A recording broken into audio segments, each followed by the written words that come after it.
India, the second largest country in prostitution. 30 ലക്ഷത്തിലേറെ ആളുകൾ ഇന്ന് ഈ തൊഴിൽ അനുഷ്ഠിക്കുന്നുണ്ട്. ഗവൺമെന്റ് സർവേകൾ അനുസരിച്ച് ഓരോ മണിക്കൂറിലും ഓരോ ഭാഗങ്ങളിലുമായി 4-ലേറെ സ്ത്രീകൾ റേപ്പിന് ഇരയാകുന്നു. 1956 പ്രോസ്റ്റിറ്റ്യൂഷൻ ലീഗലൈസ് ചെയ്തിരുന്നുവെങ്കിലും സമൂഹം അത് അക്സെപ്റ്റ് ചെയ്തിരുന്നില്ല. എന്നാൽ 2022 സുപ്രീം കോർട്ട് ഓഫ് ഇന്ത്യ മറ്റുള്ള തൊഴിൽ പോലെ തന്നെ ഈ പ്രോസ്റ്റിറ്റ്യൂഷൻ ഒരു തൊഴിലായി മാറ്റിക്കൊണ്ട് ഒരു ലോ എനാക്ട് ചെയ്തിരിക്കാൻ സാധിക്കുന്നുണ്ടോ എന്നത് ഒരു വലിയ വെല്ലുവിളിയായി മാറുന്നു. ഈ ഒരു സാഹചര്യത്തിൽ പ്രോസ്റ്റിറ്റ്യൂഷൻ ലീഗലൈസേഷൻ ഒരു അക്സെപ്റ്റബിൾ വേർഡിക്റ്റ് ആണോ എന്നുള്ളത് ഒരു വലിയ ചോദ്യചിഹ്നമായി നമ്മുടെ ഇവരുടെ മുമ്പിൽ. മറ്റുള്ള ജോലി പോലെ തന്നെ പ്രോസ്റ്റിറ്റ്യൂഷൻ എന്നുള്ള ഒരു പ്രൊഫഷൻ ലീഗലൈസ് ചെയ്യുന്നതിനോട് തന്നെയാണ് എനിക്ക് പൂർണ്ണമായി യോജിപ്പുള്ളത്. അതായത് പ്രോസ്റ്റിറ്റ്യൂഷൻ മറ്റുള്ളൊരു പ്രൊഫഷൻ നമ്മൾ നോക്കുകയാണെങ്കിൽ ആ ഒരു പ്രൊഫഷനിൽ ഏതൊരു പ്രൊഫഷൻ നോക്കുകയാണെങ്കിലും അതിൽ വർക്ക് ചെയ്യുന്നവർ ഞാൻ ഇന്ന പ്രൊഫഷനിലാണ് വർക്ക് ചെയ്യുന്നത് അല്ലെങ്കിൽ ഇന്ന മേഖലയിലാണ് വർക്ക് ചെയ്യുന്നതെന്ന് കോൺഫിഡൻസോടെ ആ ഒരു വർക്കിന് ഭയങ്കര ഡിഗ്നിറ്റി കണ്ടുകൊണ്ടും ആണ് വർക്ക് ചെയ്യുന്നത്. പക്ഷെ ഇവരുടെ കാര്യങ്ങളിലേക്ക് വരുവാണെങ്കിൽ നമുക്ക് ശ്രദ്ധിച്ചാൽ മനസ്സിലാവുന്ന കാര്യം നമ്മുടെ സമൂഹമാണെങ്കിലും ഇവരെ ഒപ്രസ് ചെയ്ത് വെച്ചിരിക്കുന്ന ഒരു ഗ്രൂപ്പ് അല്ലെങ്കിൽ ഒരു കമ്മ്യൂണിറ്റി എന്ന് പലപ്പോഴും എനിക്ക് പേഴ്സണലി തോന്നിയിട്ടുണ്ട്. അത് കാരണം കൊണ്ടും ഈ പ്രോസ്റ്റിറ്റ്യൂട്ട്സ് അല്ലെങ്കിൽ പ്രോസ്റ്റിറ്റ്യൂഷൻ മേഖലയിൽ നിൽക്കുന്നവര് പുറമെ വന്ന സമൂഹത്തോട് തുറന്നു പറയാൻ ഭയങ്കരമായിട്ടും പേടി അല്ലെങ്കിൽ ഭയം ഉള്ളതായിട്ട് എനിക്ക് തോന്നി. അതായത് ഞാനൊരു പ്രോസ്റ്റിറ്റ്യൂട്ട് ആണ്, ഞാൻ ഇന്ന മേഖലയിലാണ് വർക്ക് ചെയ്യുന്നത് എന്ന് സമൂഹത്തിൽ പറയുവാണെങ്കിൽ അവരെ ജഡ്ജ് ചെയ്യുവോ അല്ലെങ്കിൽ അവരൊരു ക്യാരക്ടർലെസ് എന്നുള്ളൊരു കാര്യത്തിലേക്ക് അവരെ ഗണത്തിലേക്ക് കൂട്ടുവോ എന്നുള്ളൊരു കാര്യം അവരുടെ ഭയങ്കര കോൺഷ്യസ്നെസ് ക്രിയേറ്റ് ചെയ്യുന്നതായിട്ട് എനിക്ക് പേഴ്സണലി തോന്നിയായിരുന്നു. അപ്പൊ ഈ ലീഗലൈസേഷൻ എന്നുള്ളൊരു കോൺസെപ്റ്റ് വരുമ്പോഴേക്കും അവർക്ക് കുറച്ചുകൂടി എംപവേർഡ് ആയിട്ടൊരു ഫീലിംഗ് അല്ലെങ്കിൽ അവരെ കുറച്ചുകൂടി എംപവർമെന്റിലേക്ക് കൊണ്ടുവരാൻ പറ്റും എന്നാണ് എനിക്ക് തോന്നുന്നത്.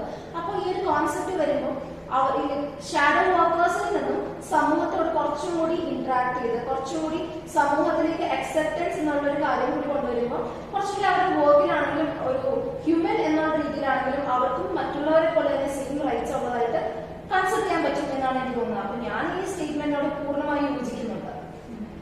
എന്റെ ഒരു അഭിപ്രായം പറയുവാണെങ്കിൽ ഇന്ത്യയിൽ പ്രോസ്റ്റിറ്റ്യൂഷൻ ലീഗലൈസ് ചെയ്യണം എന്ന് തന്നെയാണ് ഞാൻ പറയുന്നത്. കാരണം ഇപ്പൊ റേപ്പുകളുടെ എണ്ണം വെച്ച് നോക്കുവാണെങ്കിൽ ഏറ്റവും കൂടുതൽ റേപ്പുകൾ നടക്കുന്ന ഒരു കൺട്രിയാണ് ഇന്ത്യ എന്ന് പറയുന്നത്. അപ്പം ഈ സെക്സ് വർക്കേഴ്സും പ്രോസ്റ്റിറ്റ്യൂഷനും ഉള്ളപ്പം റേപ്പുകൾ പൂർണ്ണമായും കുറയും അങ്ങനെ ഞാൻ പറയുന്നില്ല. എന്നാലും ഒരു പരിധി വരെ കുറയ്ക്കാൻ ഇത് സഹായിക്കുമെന്ന് ഞാൻ വിശ്വസിക്കുന്നു. കാരണം ഈ സെക്ഷലി ഫ്രസ്ട്രേറ്റഡ് ആയിട്ടുള്ള ആൾക്കാരാണല്ലോ ഈ റേപ്പുകളും അബ്യൂസുകളും ഒക്കെ ചെയ്യുന്നത്. അപ്പം ഈ സെക്സ് വർക്കേഴ്സും പ്രോസ്റ്റിറ്റ്യൂഷൻസും ലീഗലായിട്ട് നിൽക്കുവാണെങ്കിൽ ഒരു പരിധി വരെ അത് കുറയ്ക്കാനായിട്ട് സഹായിക്കും. അതുകൊണ്ട് തന്നെ പ്രോസ്റ്റിറ്റ്യൂഷൻ ലീഗലൈസ് ചെയ്യാമെന്ന് തന്നെയാണ് ഞാൻ പറയുന്നത്. ഞാൻ ഇതിനോട് യോജിക്കുന്നില്ല.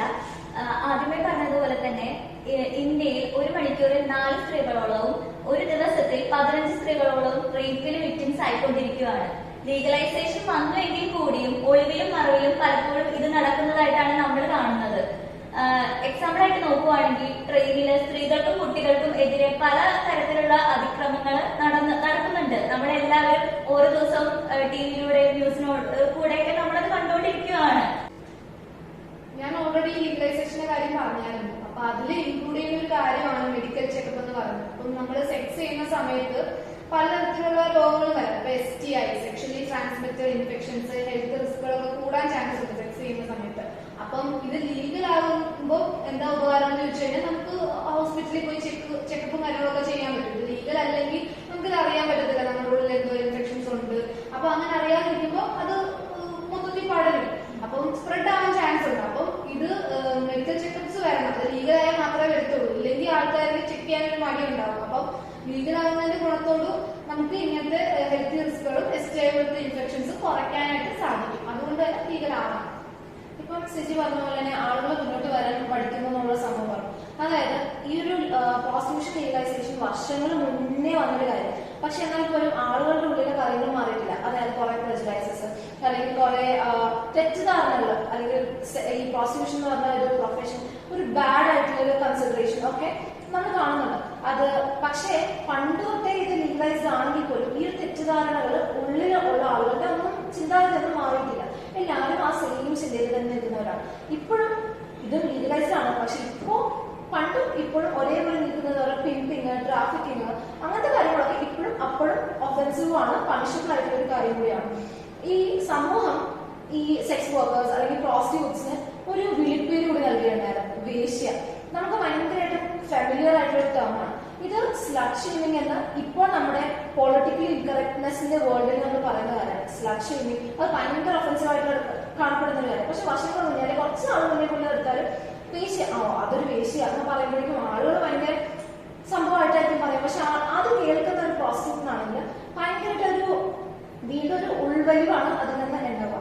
അപ്പൊ ആ ഒരു ടേം, പിന്നെ വയലൻസിന്റെ കാര്യം പറയുകയാണെങ്കിൽ വയലൻസ് എടുക്കുമ്പോഴേക്കും ഇപ്പൊ സെക്ഷലി ഫ്രസ്ട്രേറ്റഡ് ആയിട്ടുള്ള ഒരാൾ വന്നിട്ട് ഇങ്ങനെ വയലന്റ് രീതിയിൽ ബിഹേവ് ചെയ്തു, അങ്ങനെയൊക്കെ വന്നു കഴിഞ്ഞാൽ അവർക്ക് ഇപ്പൊ വേശ്യ എന്നുള്ള ടേം പറഞ്ഞ പോലെ തന്നെ വയലൻസ് എടുക്കുകയാണെങ്കിൽ ഇത് രണ്ടും അവർക്കൊരു ലീഗൽ സപ്പോർട്ട്, അവർക്ക് ഇതിനെതിരെ കംപ്ലൈന്റ് ഫയൽ ചെയ്യണമെങ്കിൽ പോലും അവിടെ ഒരു ലീഗൽ ഇതിനെ അപ്രോച്ച് ചെയ്ത് കഴിഞ്ഞാൽ അവര് ഈ കുറ്റങ്ങൾ അല്ലെ കംപ്ലൈന്റ് നേരെ തിരിച്ച് ഇവരുടെ തലയിൽ തന്നെ കൊണ്ടുവരുന്നത്.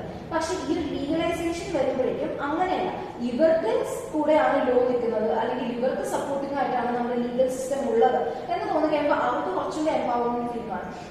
മാത്രമല്ല ഈ വർക്കിംഗ് റൈറ്റ്സ് അല്ലെങ്കിൽ ഒരു യൂണിയൻ ഫോർമേഷൻ ഒക്കെ ഇതിന്, ഈ ഒരു പ്രോസിക്യൂഷന്റെ യൂണിയൻ ഫോർമേഷൻ ഒക്കെ ഇതിന് ഒരു വഴിതെളിക്കുന്നുണ്ട്. അപ്പോൾ അവർക്ക് കുറച്ചുകൂടി ബെറ്റർ ആയിട്ട് അവരുടെ പ്രശ്നങ്ങൾ, അവരുടെ കാര്യങ്ങൾ, അവർ ഫേസ് ചെയ്യുന്ന കാര്യങ്ങൾ കുറച്ചുകൂടി ലോന്റെ മുമ്പിലേക്ക് കൊണ്ടുവരാനും സമൂഹത്തിന് മുമ്പിലേക്ക് കൊണ്ടുവരാനും കുറച്ച് ജസ്റ്റിസ് അതിന് അവർക്ക് കിട്ടേണ്ട നീതി എൻഷുർ ചെയ്യാനും ഈ ഒരു ലീഗലൈസേഷൻ ഹെൽപ്പ് ചെയ്യുന്നുണ്ട്.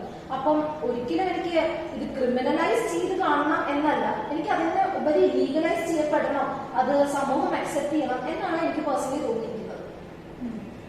അതുപോലെ തന്നെ ഈ വയലൻസ് പോലെ തന്നെ ഒരു മെയിൻ ആയിട്ടുള്ള ഒരു കാര്യമാണ് ചൈൽഡ് അബ്യൂസ് എന്ന് പറയുന്നത്.